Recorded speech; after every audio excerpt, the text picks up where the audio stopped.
ಈ ಚಳವಳಿ ಯಾಕೆ ಮಾಡ್ದು ಅಂತ ಅಂದರೆ ನೆನೆ ಡಿ ಕೆ ಶಿವಕುಮಾರ್ ಅವರು ಪತ್ರಗೋಷ್ಠಿ ಕರೆದಿ ನಾವು ಇನ್ನೂ 2-3 ತಿಂಗಳು ನಾವು ಬುಡ ಇದು ಮಾಡ್ತೀವಿ, ನೀವು ಎಲ್ಲ ನೆಮ್ಮದಿಯಾಗಿರ್ರಿ ಅಂತ ಅಂದರು.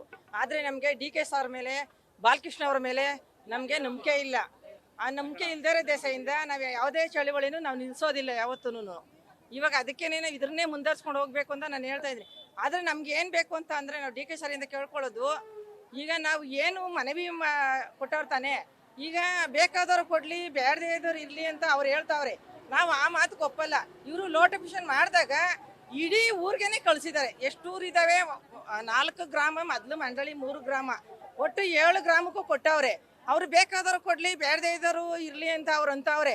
ಅದು ಆ ಒಪ್ಪಿಗೆಗೆ ನಮ್ಗೆ ಒಪ್ಪಿಗೆ ಇಲ್ಲ. ಯಾಕೆಂದರೆ ನಮ್ದು ಅಕ್ಕಪಕ್ಕ ಭೂಮಿಗಳು ಇರ್ತವೆ, ನಮಗೂ ತೊಂದರೆ ಆಗುತ್ತೆ. ಅವಾಗ ಅಳಿಯೋಕ್ಕೆ ಬಂದಾಗ ಇನ್ನೊಂದು ಬಂದಾಗ ನಮ್ಗೆ ತೊಂದರೆ ಆಗುತ್ತೆ. ಈಗ ನಾವು ಏನೇಂತ ಇದ್ದೀವಿ ಅಂದರೆ ಅವ್ರು ನೆಮ್ಮದಿಯಾಗಿ ಅಳತೆ ಮಾಡ್ಕೊಂಡು ಹೋಗ್ಬೇಕು ಅಂದರೆ ನಮಗೆ ಹಿಂಬದಿ ಪತ್ರನ ಮಾಡಿಕೊಟ್ಬಿಟ್ಟು ಡಿ ಕೆ ಸರ್ ಅವರು ಆಮೇಲೆ ಅವ್ರು ನೆಮ್ಮದಿಯಾಗಿ ಅವ್ರು ಕೊಡೋರು ಭೂಮಿನ ತಗೊಳ್ಳಿ ಅಂತ ನಾನು ಮನವಿ ಮಾಡ್ಕೋತಾ ಇದ್ದೀನಿ. ಪರಕೆ ಪೂಜೆ ಅಂತ ಅಂದರೆ ನೋಡ್ರಿ, ಈ ಚಳವಳಿಗೆ ಹಿಂಬಾಗಿದ್ದೆ ಅವ್ರು ಏನಾರ ಕೊಡದೇ ಇದ್ರೆ ನಾಳೆ ನಮ್ಮ ಹೆಣ್ಮಕ್ಳು ಇನ್ನು 5 ಎಫ್ಐಆರ್ ಹಾಕ್ಲಿ, ಇನ್ನು ಏನೇ ಮಾಡಿದ್ರು ನಾವು ಜಗ್ಗಲ್ಲ ಬಗ್ಗಲ್ಲ ತಗ್ಗಲ್ಲ. ಇದೇ ಪರಕೆಲು ಹೊಡಿತೀವಿ, ನಾವು ಒನ್ಕೆಲು ಹೊಡಿತೀವಿ, ನಾವೆಲ್ಲಕ್ಕೂ ನಿಂತ್ಕೊಬಿಟ್ಟಿದ್ದೀವಿ ಇವಾಗ. ನಾವೆಲ್ಲತ್ರಲ್ಲೂ ನಾವು ಏನು ಆಯುಧ ಉಪಯೋಗಿಸ್ತವ ಹೆಣ್ಮಕ್ಳು ಅದರಲ್ಲೂ ಸೇವೆ ಮಾಡ್ತೀವಿ ನಾವು. ಎದ್ರಲ್ಲ ನಮ್ಮ ಹೇಳಿಯರು. ನಮ್ಮ ಹೆಸರು ಸುಮಿತ್ರಾ. ನಮಗೂ ಬೇಜಾರಾಗದೆ. ಈಗ ಡಿ ಕೆ ಸಾಹೇಬ್ರು ಹೇಳ್ತಾವ್ರೆ ನಮ್ಮ ಅಧಿಕಾರಿಗಳಿಗೆ ಹೊಡಿಬಾರ್ದಾಯ್ತು, ನೀವು ನಮಗೆ ಬಂದು 2 ಡೇಟ್ ಹೊಡಿಬೇಕಾಯ್ತು ಅಂತ ಹೇಳ್ತಾವ್ರಲ್ಲ. ಅವರೇ ಬಂದಿರೋ ಅವ್ರಿಗೆ 2 ಡೇಟ್ ಹೊಡಿಯವ ಬಿಡವ. ನಾವು 1 ವರ್ಷದಿಂದ ಕಿಚ್ಚತ್ಬಿಟ್ಟದೆ.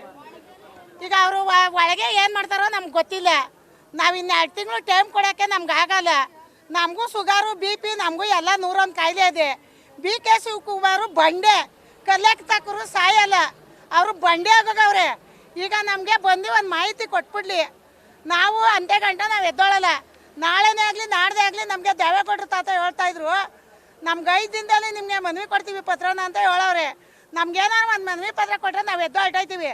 ನೀವು 2 ಕಡೆ ನಾಗರಾವ್ 2 ಕಡೆ ತಲೆ ಆಡಿಸಿದ್ರೆ ನಾವು ಅಂತೆ ಗಂಟೆ ಪರ್ಕೆಲು ಹೊಡಿತೀವಿ, ಒನ್ಕೆಲು ಹೊಡಿತೀವಿ, ನಮ್ಮ ಕೈಲಿ ಏನದು ಹತ್ರಲ್ಲೂ ಹೊಡಿತೀವಿ ಅಷ್ಟೇ.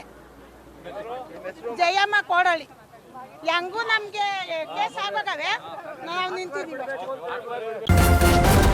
ನ್ಯೂಸ್ ಫಸ್ಟ್ ನಿರ್ಭೀತಿಯಿಂದ ನಿಮ್ಮ ಪರವಾಗಿ.